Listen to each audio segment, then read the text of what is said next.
savon. On va diviser la pâte en deux. Voilà, donc non, on laisse toujours poser par terre, poser sur la table. Sinon, donc là, après, vous allez homogénéiser un petit peu. Un peu plus long, dans le temps des savons, c'est le temps de préparation. Le temps de fabrication du savon il est très rapide. Et on se dit, ouais, ça fait radin, on va clé jusqu'au bout et tout, mais ça fait moins de vaisselle. Ouais. Il y a combien là? 400. Vous êtes content de votre savon? Ouais, ça va. Ouais, ça va. Ouais, super. Déjà, on peut faire ça. Vas-y, t'as qu'à poser là. Et après, si tu veux, tu peux le faire comme ça.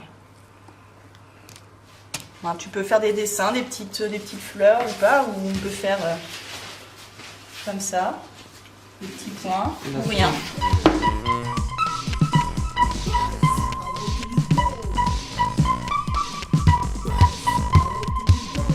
Mon activité est artisan savonnière. Je fabrique des savons artisanaux.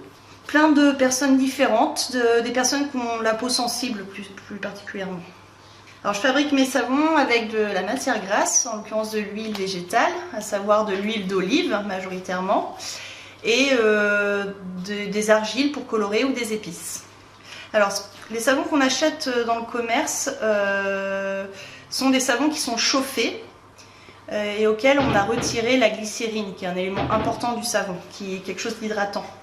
Et les savons que je fabrique, la différence par rapport à ceux du commerce, ça va être qu'ils sont faits à froid, donc ils ne sont pas chauffés, et on conserve la glycérine. Donc on a des savons qui vont être naturellement hydratants.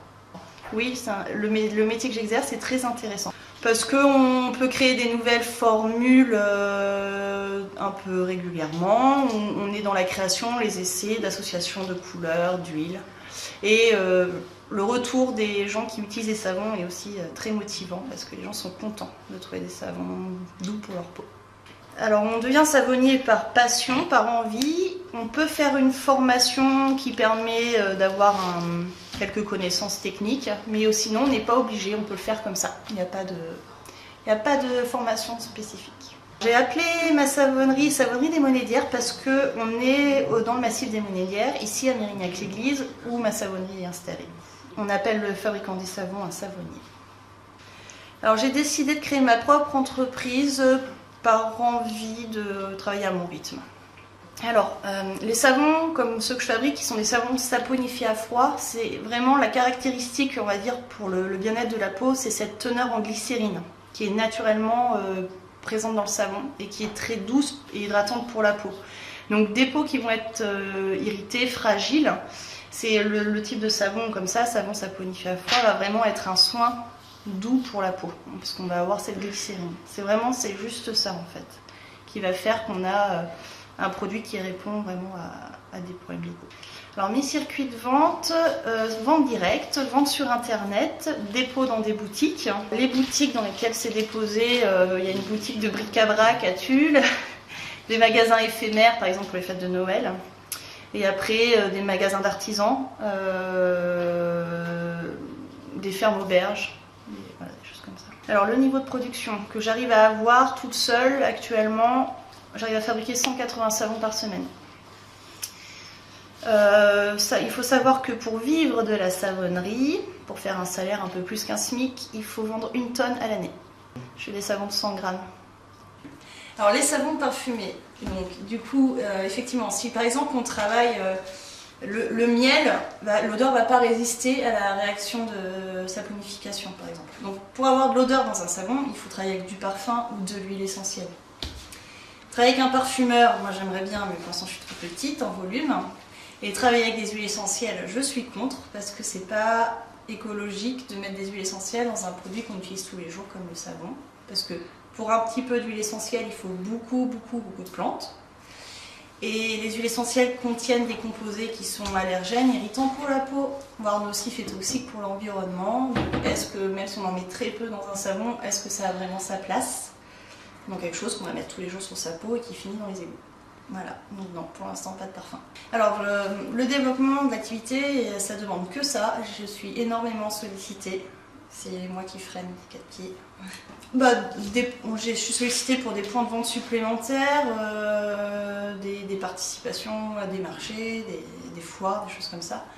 Après, c'est pour l'instant, moi, je suis aussi sollicitée par des magazines haut de gamme en déco, choses comme ça, pour faire de la pub dans leur magazine. Mais non, j'ai pas la taille ni la possibilité aujourd'hui, ni l'envie de devenir tout de suite trop grand, parce que je démarre. Et j'ai mon enfant en bas âge que j'ai envie d'aider. Alors mon ressenti par rapport à cette première expérience pour moi d'animer un atelier avec des jeunes, et même un atelier tout court, mon ressenti c'est bien, je trouve ça sympa. Après, je pense qu'il y a des choses qui mériteraient d'avoir peut-être 1 heure de plus pour peut-être d'arranger l'atelier autrement pour que ça soit plus facile pour tout le monde. 1 ou 2 heures ou même 2 heures le matin de théorie, préparation des moules et l'après-midi fabrication par exemple pour que ça soit plus accessible pour tout le monde. Non, bah si, j'étais contente de rencontrer tout ce petit monde et de faire cet atelier ce matin, c'était chouette. Merci.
Alexandre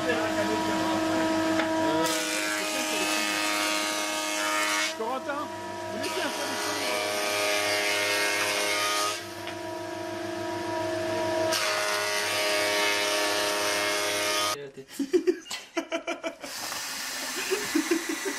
Faut appuyer un peu plus autour.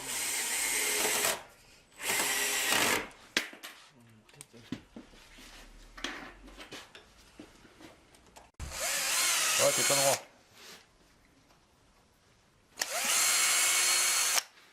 Ok. T'avais déjà même fait l'avant-trou. Ouais. Bon, attends. J'avais fait un avant-trou à chaque fois. T'as bien fait.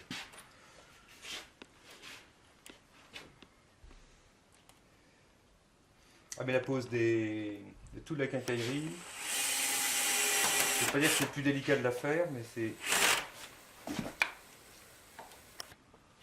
Puis t'en manques une... Ouais.